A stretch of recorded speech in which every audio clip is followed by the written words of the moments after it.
Hello， 大家好嘛！咁 WWDC 2026啱啱就完咗啦，今次出咗全新嘅 iOS、iPadOS、macOS。咁不過我會發覺今次嘅 update 最主要都係圍繞住蘋果話齋三樣嘢啦，就係一啲系統性嘅更新啦，仲有啲安全性嘅更新，同埋 AI 同埋 Siri 嘅更新。而 AI 同 Siri、Apple Intelligence 呢樣嘢，算叫係我諗大家都會覺得係最大嘅一件事啦。因為坦白講，除咗呢樣嘢之外，都冇話真係有啲好大實體上嘅更新啦。咁首先就係一啲設計上嘅更新啦。嗱，咁 Liquid Glass 就係喺舊年 iOS 26開始出嚟，而今年咧橫跨晒全部，你就可以校翻你個 Liquid Glass 個玻璃嘅透明度。有啲人會中意透明啲，有啲人中意霧化啲。依家你可以自己一個 slider 去校翻個程度去到幾多咯。而一啲 app 嘅 icon 依家都加咗啲 Liquid Glass 嘅層次落去啦，即係可以話更加 3D、更加清晰又好。我記得有啲人之前講過話 Liquid Glass 佢令到啲 app 嘅 icon 好似好朦咁好唔清咁樣，依家理論上會好啲咯。之後就係一啲比較體驗上嘅提升啦，我會話基本上依家你部 iPhone、iPad 做任何嘢都快啲啦，即係譬如你喺你部 iPhone 你打開 app 會比以前快30%，就喺你正式開個 app 之前已經撈晒你啲關鍵資料。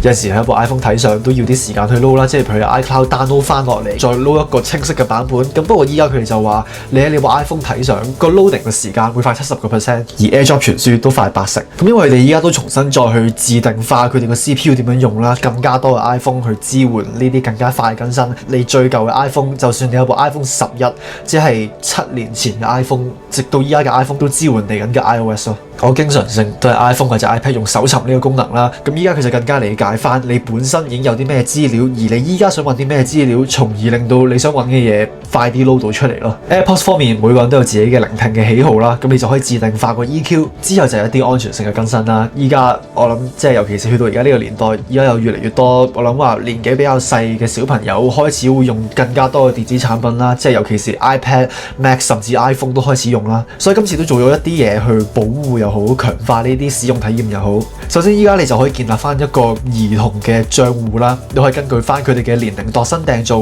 而有咗呢個小童 account 之後咧，家長都可以做翻相關嘅嘢去控制翻佢哋可以做啲乜嘢，可以睇啲乜嘢。家長可以由 set up 一部新嘅 iPhone、iPad 嗰陣時已經設定好有啲咩 app 佢哋係可以 download。而可能當個小朋友想 download 一個新嘅 app 嘅話，咁家長就可以再選擇翻去批准定係拒絕翻佢哋想 download 呢個 app 咯。如果用 iPhone 嘅話，可能有啲小朋友佢哋唔知一啲陌生人可以點樣處理啦。咁所以啲家長就可以睇翻佢哋打電話過嚟，可能一啲 unknown number， 再選擇俾唔俾佢哋加佢哋做 contacts 咁樣咯。而家一啲娛樂啊，即係譬如打機嘅 app， 一啲 social media 嘅 app， 假設小朋友 download 咗嘅話，佢就本身有個預設嘅時間係俾你 set 好咗，你喺呢個 app 可以用幾耐時間咁樣，個家長可以到時再慢慢加翻或者減翻咯。而家長亦都可以即時暫停或者繼續佢哋嘅小朋友對一個 app 嘅使用。而之後就係會話今年 WWDC 叫最大嘅更新又好，亦都可以話係最大甚至唯一嘅亮點都好啦。你可以咁講，就係新一代嘅 Apple Intelligence。呢個大家直接都講緊會係嚟緊出現嘅嘢啦。咁不過蘋果今次就會用翻佢哋嘅 Apple Foundation Model， 就會同 Google Gemini 去聯合。呢個之前都講過㗎啦。咁當然啦，私隱係一件好重要嘅問題啦。咁所以佢哋都再三強調，所有嘅 request、所有嘅 AI 嘅處理都係喺你部裝置上面即時去用嘅，全部都 on device 嘅。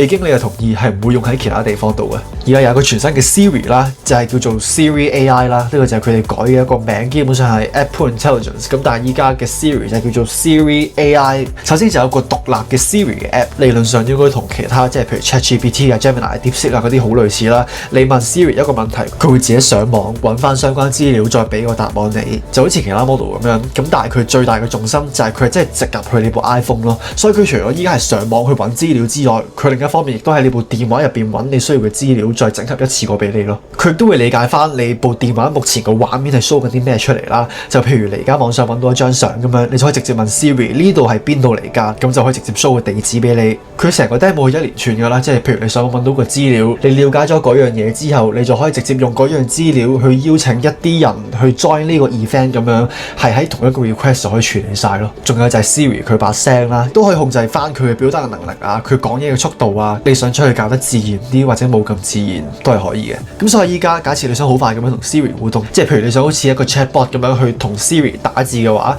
你就喺 Dynamic Island 嗰度掃落嚟，就可以直接同 Siri 打字溝通，跟住再繼續拉落去咧，佢就可以直接俾成段對話你睇。基本上真係同大家用開嘅 chatbot 一樣。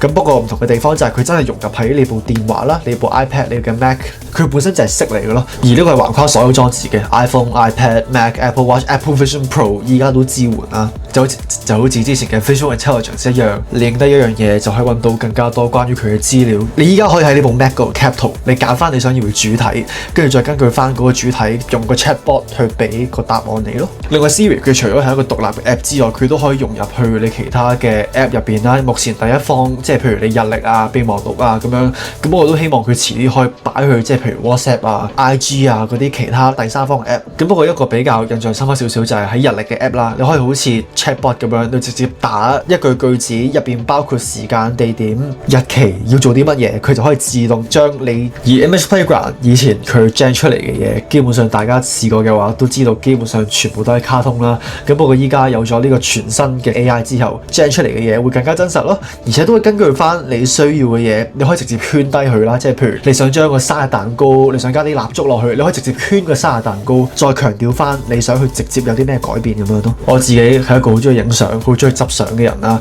咁所以今次呢個嘅 Photos App 佢有啲 AI 嘅更新啦，一樣佢哋係再三強調咧，就係佢哋想保留翻每一張相你影出嚟嘅原創性又好、真實性又好。第一樣嘢就係 clean up， 呢個 clean up 呢個係2年前已經有，而我諗大家一直以嚟用過都知道係都幾慘不忍睹下噶啦，但凡複雜多少少就散噶啦。咁不過依家佢哋話提升咗啦，仲有一個功能就係叫做 extend 啦。咁可能你張相本身你個主體已經佔咗成張相好大部分啦，咁你想要留翻多啲空間俾個背景，但係你冇影到，所以依家你可以用 AI 去擴展去填滿佢呢個，譬如 Photoshop Generative Fill 都已經有咗一段時間啦。而仲有一個功能咧，佢哋講咗就係叫做 Spatial Reframing 啦。咁有陣時我哋可能會影一張相，可能我哋影張相個角度拎得唔係咁好，佢就可以直接俾你用 AI 去再調校翻個角度。即係譬如你張相你偏咗右嘅話，基本上可以轉翻你周圍嘅環境，佢就可以用 AI 去推斷翻你周圍係啲乜嘢物件，令到你個人校得中間啲又好，或者個角度攞啱啲又好。我唔肯定自己會唔會用啦呢樣嘢，因為我有陣時始終覺得一啲唔完美嘅地方，反而係即張相好睇嘅地方。呢個聽落去好老土，但係真係嘅。咁呢啲就係一啲 AI 更新啦。另外發現一樣嘢就係佢哋今次好多嘅示範環節，即係譬如你問 Siri 一條問題，佢真係播足晒成個 loading 嘅時間俾你睇，就真係相對真實啲咁樣俾你睇咯。即係譬如有幾個示範，我見佢哋問 Siri 一啲問題，佢用咗幾耐時間去諗，再俾個答案你，全程佢係冇 cut 過嘅咯。而我真係好希望佢哋今次真係拿捏到 AI 呢樣嘢，而且去做到佢哋頭先應承咗我哋佢哋會做到嘅嘢咯。咁所以就係咁樣啦。呢個就係成個 WWDC 2026年啦。我自己覺得佢哋真係絕對當然啦。今次 AI 方面 Siri 方面有好大更新啦。我其實都仲期待緊佢哋會唔會有啲咩實體性嘅更新啦。大家都見到可能除咗啲比較功能性又好、速度上提升又好、個感覺順暢啲又好，大部分更新都真係毫無疑問係 AI 咯。所以撇除 AI 嘅話，就覺得未必有太多功能上嘅更新咯。無論如何啦，呢個就係今次 WWDC 啦。我依然期待去用呢啲 Siri 功能，仍然期待去用呢啲 AI 功能，因為呢個係我諗由2年前開始已經期待啦。咁但係都冇等到我哋想要真正嘅 Siri， 真正想要嘅 Apple Intelligence。所以今次真係好希望佢哋真係做到佢哋講佢哋做到嘅嘢咯。歡迎下底同我講你對今次 WWDC 有啲咩睇法啦？你會唔會 expect 更加多實體上嘅嘢呢？記得 like、comment、subscribe 同埋撳鐘仔。咁所以就係咁樣啦。遲啲我都會 download全新嘅 iOS 嘅 beta 又好，試下呢啲功能又好，跟住再拍條片再同大家講下咁樣咯。咁所以就係咁樣，我哋下次再見啦，拜拜。